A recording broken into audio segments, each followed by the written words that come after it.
It was one of those days. I'm Joseph. This is Input English. Today, you can already tell, I'm going to tell you a story.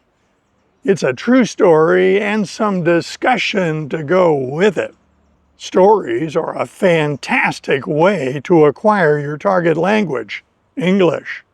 If I see a video online and the person is teaching grammar and vocabulary, I swipe away. I'm not interested in wasting my time on that.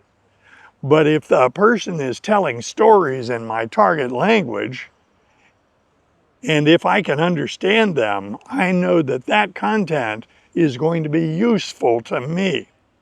Stories. Don't forget stories. They're powerful. So I started out with a statement, it was one of those days.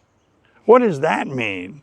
The statement, one of those days, doesn't actually give you much information. One of what days? It only makes sense in context, and in particular in social context, usage. Because the phrase, it was one of those days, has been used in English for many decades. It assumes that the listener understands that it means that the day in question was frustrating, difficult, there were problems, perhaps there were failures. All in all, it was a difficult, problematic day. And rather than give people that list of complaints, they simply say it was one of those days. It was a trying day. It was a difficult day. Having a difficult day is not unusual. It's actually very common. We never know what's going to happen each day when we get up. We have things we need to do. We have things we want to do. We have things we are trying to do, and not everything we do is going to be successful. When we encounter frustration or difficulties, we choose how we react to that problem or that difficulty. We're in charge of our own attitude. So now I have set the stage for what happened the other day. It was one of those days. The story actually dates back several months. My primary care physician sent me a message online that he had entered orders for some routine lab work. I have not had routine screening lab work in a couple of years. I'm not being treated for anything. He's not monitoring a disease, so when a family physician, a primary care doctor, orders routine screening labs, they're just checking on one's general health. These lab tests can include a blood count, kidney function studies, blood glucose. In the modern era, there's a test called a hemoglobin A1C, which is a test for tendency toward diabetes. One wants the A1C to be low, and if it's high, that can indicate diabetes or pre-diabetes. So a good primary care doctor orders an A1C from time to time, screening for diabetes. It is also common to order screening lipid panels. That is, in the United States, there is a significant population risk of coronary artery disease, and we know that that disease correlates with abnormal lipid levels in the blood, and so again, a good primary care doctor will likely order screening labs that include the lipid panel, looking for risk factors for heart disease. So the primary care had ordered all these tests, and I knew that there was no hurry to get them done. Usually those orders are good for months, and so I was in no hurry to get them done. When you get labs drawn at the hospital, sometimes they need to be done in a fasting state.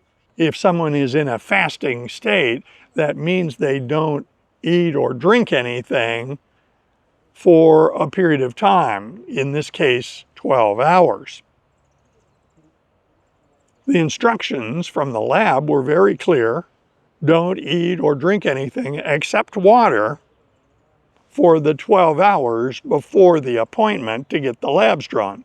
Eventually, I decided to get my labs drawn.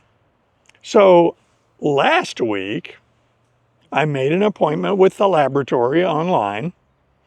I fasted overnight. I didn't have any breakfast, no coffee, just water. And I went to the lab at the hospital. Well, I thought I was going to the lab at the hospital. What really happened was I ran into a huge traffic jam. A series of accidents had blocked the freeway, and so I was locked in traffic for a long time. I missed my appointment for the labs. I got a little frustrated, and I decided while I was driving toward the hospital in this terrible traffic jam that I would simply do the lab tests on a different day. There's nothing urgent about this. I can respond by just rescheduling them. I did just that. I went home.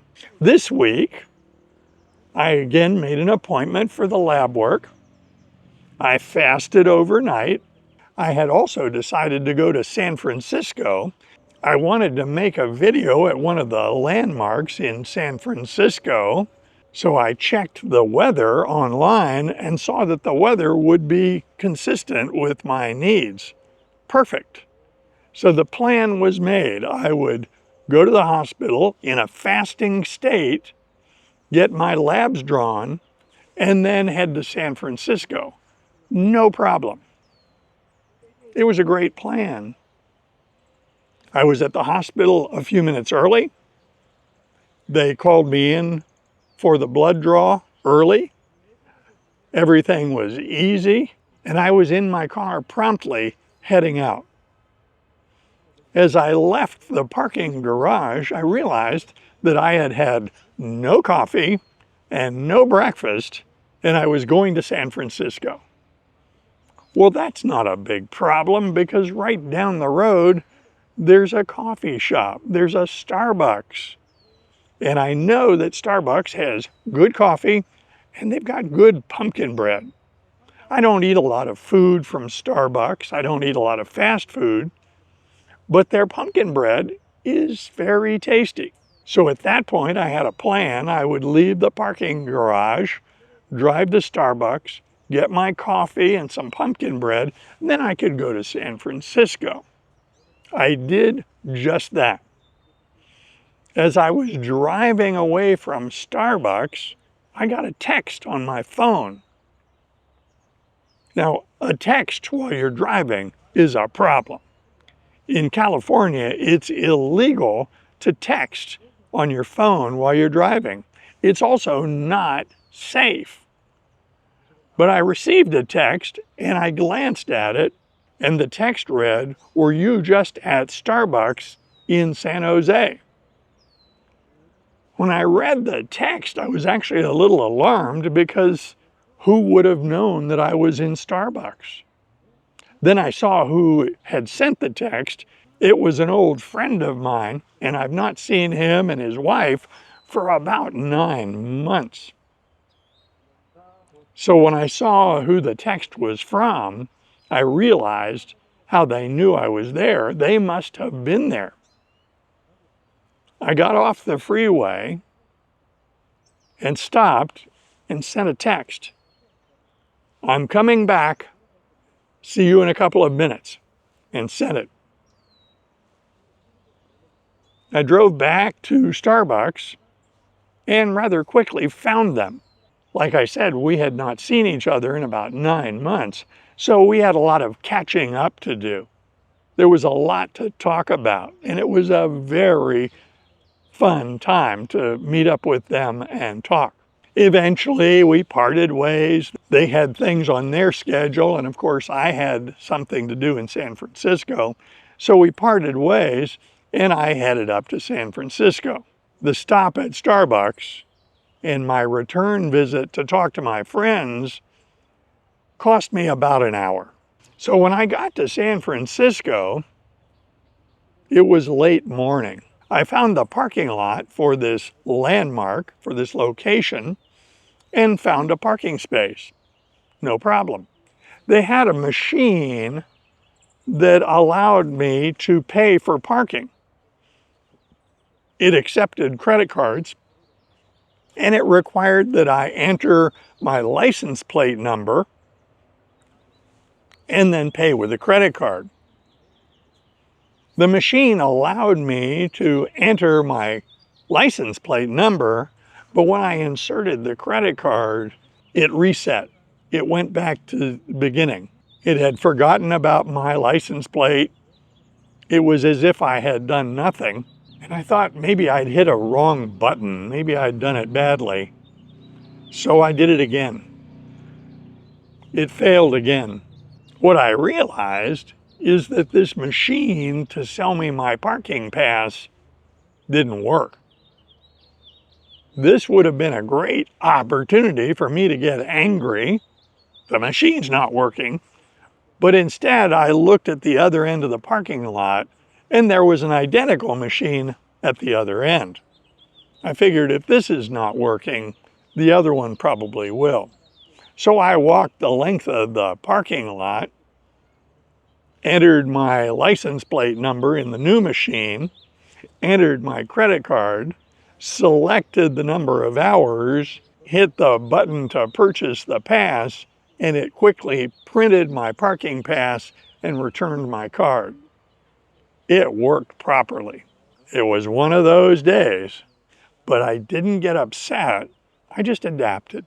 Now that the parking has been paid for, it was time to assemble my camera gear, put on my microphone, and go to my location to make my video. As I arrived there, I noticed there were a lot of people. It was late in the morning, and people had shown up to enjoy this location. I didn't have the place to myself. I started recording a video in an open space, and while I was talking to the camera using my selfie stick and the action camera, a couple of people came up and spoke very loudly right next to me. It was one of those days. Now, I realized this is a public place, and they had just as much right to be there as I did. There was no sign that said no talking. Their behavior was reasonable, but it wasn't consistent with me making a video in that location at that time, and so I stopped. I walked around surveying the situation. At one point, I could hear a conversation in Spanish. I understood exactly what the lady was saying to her family member. Now that I speak Spanish, I can overhear conversations and understand them. There's a related term that's worth talking about, and that is eavesdropping. If you overhear a conversation casually, you're not trying to understand it. You're not listening to every word they say. You just overhear it. However, if you're eavesdropping, you're actively listening to the conversation to learn whatever private information might be said. Now, eavesdropping can occur in your native language, or it can occur in another language that you understand. Most people consider eavesdropping impolite. Sometimes when we speak to each other in public, what we're saying is not private information. It's just general information. For instance, you might ask someone if they had remembered their cell phone. There's nothing private about that. But sometimes people have private conversations, and if someone else is listening to their private conversation, we call that eavesdropping, and we consider that, in general, impolite. So back to my original story, that is the experience trying to make a video in San Francisco in the late morning with huge numbers of people around. I realized that it wasn't going to work. There was no way that I could find a place at that location to make a video without lots of problems from the other people and all their planned activities. So I aborted the plan. I just said, no problem, I'll come back earlier in the day, sometime in the future, and make that video. There's nothing urgent about making a video. So that video at the landmark in San Francisco has yet to be recorded. My plan is to monitor the weather. At some point, the weather forecast will allow me to go up there and make the video early in the morning before lots of people show up. Where is this video going to be made? At the Palace of Fine Arts. The Palace of Fine Arts is a landmark in San Francisco. It's within view of the Golden Gate Bridge. It's near to San Francisco Bay, and it is adjacent to the Presidio. It's a very famous location, and it's a great place for me to make a video for you. So the other day was one of those days, but we're in charge of our attitude. We don't have to let frustration and difficulties ruin a day. We don't have to get upset. We can just accept what happened and respond. It was one of those days, but it was actually a wonderful day because looking back, what happened? I got my blood drawn, so my primary care doctor will be very happy that he can give me what advice I need on that when the results are available. And I saw my friends, and I had not seen them in 9 months. It was a wonderful day. I invite comments below, and if you like videos like this, be sure to click on this one next. See you soon.